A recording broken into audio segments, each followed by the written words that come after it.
পৃথিবীর মানচিত্রে যে ছবিটি দেখছেন এটি সেই ভয়ঙ্কর বারমুডা ট্রায়াঙ্গেল, যা শত শত মানুষসহ প্লেন বা জাহাজকে গিলে খাওয়ার মতো শক্তি রাখে। এটি ত্রিভুজাকৃতির একটি স্থান। আজ পর্যন্ত ১০০টির বেশি প্লেন, ৩০০টির বেশি জাহাজ মানুষসহ গিলে নিয়েছে।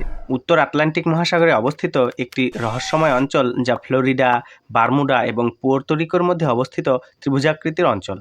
আমেরিকার আবিষ্কারক খ্রিস্টোফার কলম্বাস ১৫০২ সালে যখন এই স্থান দিয়ে তার জাহাজ নিয়ে যাচ্ছিলেন, তখন তিনি হঠাৎ লক্ষ্য করেন তার জাহাজ থেকে অদূরে থাকা আরেকটি জাহাজ হঠাৎ করে অদৃশ্য হয়ে যায়। ফিরে এসে তিনি খুব ভয়ে ভয়ে সেই ঘটনার বর্ণনা করেছিলেন।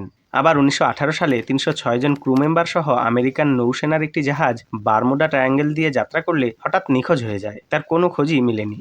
কিন্তু তার থেকেও আরও ভয়ঙ্কর ঘটনা হয় যখন ১৯৪৫ সালে আমেরিকান বায়ুসেনার ৫টি টর্পেডো বোমারু বিমান, যা ফ্লাইট ১৯ নামে পরিচিত ছিল, সেটি বাহামাস দ্বীপে বোম্বিং করে ফ্লোরিডায় ফিরে আসছিল।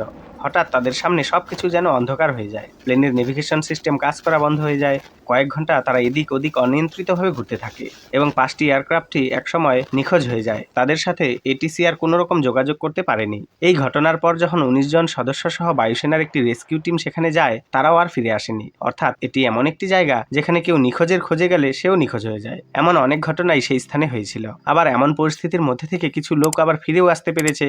যেমন ১৯৭০ সালে আমেরিকার বায়ুসেনার একজন পাইলট ব্রুস গেরনান তার নিজের চোখে এমন দানবীয় ঘটনা দেখে এসেছে। তার বর্ণনায় সে বলে, ওই স্থানে প্রবেশ করতেই যেন মনে হচ্ছিল কালো মেঘের গুহাতে প্রবেশ করেছি। সবকিছু যেন অস্বচ্ছ হয়ে যাচ্ছে। ইলেকট্রনিক্স ডিভাইসগুলো আর কাজ করছিল না। নেভিগেশন সিস্টেম বিকল হয়ে পড়ছিল, অর্থাৎ দিক নির্ণয় করা যাচ্ছিল না। ফলে কোন দিকে প্লেন যাচ্ছে, কত দ্রুত যাচ্ছে, সে কিছুই বুঝতে পারছিল না। কিন্তু ৩ মিনিট পরে সে সেখান থেকে বেরিয়ে আসার পর সবকিছু নর্মাল হয়ে যায়। তারপর ফিরে এসে সে হিসেব করে দেখে তার প্লেনের গতিবেগ ৩০০০ কিলোমিটার প্রতি ঘন্টা হয়ে গিয়েছিল, যা সাধারণ কোনো প্লেনের দ্বারা অসম্ভব। এত কিছু ঘটনার পর এই স্থান নিয়ে কিন্তু নানা রকম জল্পনা তৈরি হয়েছে। যেমন এখানে নাকি ভিন গ্রহের প্রাণীরা অর্থাৎ এলিয়েনরা আক্রমণ করে থাকে, বিশাল সমুদ্র দানব নাকি জাহাজকে টেনে নিয়ে যায়, আবার কেউ কেউ বলে এই জায়গাটি নাকি অভিশপ্ত। কিন্তু প্রশ্ন হলো, স্থানটি কি সত্যিই রহস্যময়, নাকি মানুষের কিছু ভুল ধারণা রয়েছে? চলুন সেটাই এখন জানি। এই স্থান নিয়ে বিজ্ঞানীরা এবং তদন্তকারীরা বছরের পর বছর গবেষণা করে যা পেয়েছেন তা মোটেও কিন্তু অতিপ্রাকৃত কিছু নয় বা অলৌকিক কিছু নয়। ঘটনাগুলো সম্পূর্ণ প্রাকৃতিক কারণেই হয়, আর তার ব্যাখ্যাও করা যায়। মার্কিন কোস্টগার্ড এবং অন্যান্য আন্তর্জাতিক সংস্থার তথ্যমতে বারমুডা ট্রায়াঙ্গেলের মধ্য দিয়ে প্রতিদিন শত শত জাহাজ ও বিমান চলাচল করে, যা এখনও যাচ্ছে। এখানে দুর্ঘটনার হার পৃথিবীর অন্য যে কোনো ব্যস্ত সমুদ্রপথের তুলনায় বেশি নয়। কিন্তু লক্ষ্য করলে দেখবেন, আজ থেকে প্রায় ৫০ বছর আগে পর্যন্ত এমন অলৌকিক ঘটনাগুলি বেশি হতো, কারণ তখন উন্নত প্রযুক্তি ছিল না, স্যাটেলাইট খুব কম ছিল। তবে এখানকার ভৌগোলিক অবস্থানের কারণে জায়গাটি এমনিতেই দুর্ঘটনা প্রবল। যেমন এই অঞ্চলটিতে প্রচুর ঘূর্ণিঝড় হয়ে থাকে এবং এখানে মূলত গরম সমুদ্রস্রোত প্রবাহিত হয়। কিন্তু এই স্থানের কিছুটা উত্তর দিকে প্রবাহিত হয় ঠান্ডা জলস্রোত, যার কারণে এখানে যে কোনো সময় আকস্মিক ঝড় এবং বিশাল সামুদ্রিক ঢেউ তৈরি হয়, যা মুহূর্তের মধ্যে ছোট ছোট জাহাজকে ডুবিয়ে দিতে পারে। আর যেহেতু এখানে প্রচুর ঘূর্ণিঝড় হয়, তাই এখানকার আকাশে মেঘের পরিমাণ বেশি থাকে, যা দ্রুতগতি সম্পন্ন ও খুব শক্তিশালী। এর পাশাপাশি এখানকার মেঘ এক বিশেষ ধরনের হয়, যা হেক্সাগোনাল মেঘ নামে পরিচিত। এই দ্রুতগামী হেক্সাগোনাল মেঘে যখন কোনো প্লেন প্রবেশ করে, তার গতি আরও বেশি দ্রুত হবে, এটাই স্বাভাবিক। আর বেশি গতি পেলে প্লেনটি ভেঙে যাওয়ার সম্ভাবনাই বেশি থাকে, কারণ প্লেনের ডিজাইন তো একটি নির্দিষ্ট গতির হিসেব করেই করা হয়ে থাকে। যেমন একটু আগেই জানলাম, ১৯৭০ সালে আমেরিকার বায়ুসেনার একজন পাইলট ব্রুস গার্নাল যখন তার প্লেন নিয়ে আসছিলেন, তখন কিন্তু তা প্রতি ঘন্টায় প্রায় ৩০০০ কিলোমিটার গতিবেগ নিয়েছিল।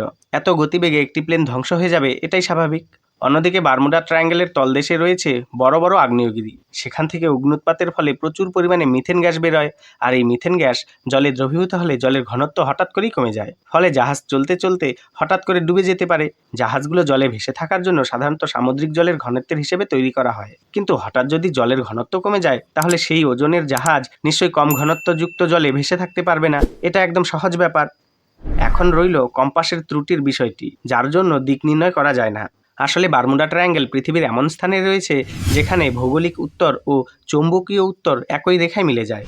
এর ফলে কম্পাসের কাঁটা সঠিক দিকে না গিয়ে বিভ্রান্তিকর তথ্য দেয়। তাছাড়া বিজ্ঞানীরা বলেন, এই অঞ্চলের সমুদ্রতলে প্রায় ৫০০ ফুটের একটি স্তর রয়েছে, যাতে প্রচুর পরিমাণে ম্যাগনেটাইট বা প্রাকৃতিক চুম্বক রয়েছে। তাই যখন এই স্থানের ওপর দিয়ে জাহাজ বা বিমান চলাচল করে, তখন কম্পাসকে ১০ ডিগ্রি পর্যন্ত ভুল পথে নিয়ে যেতে পারে এই চৌম্বকীয় স্থান।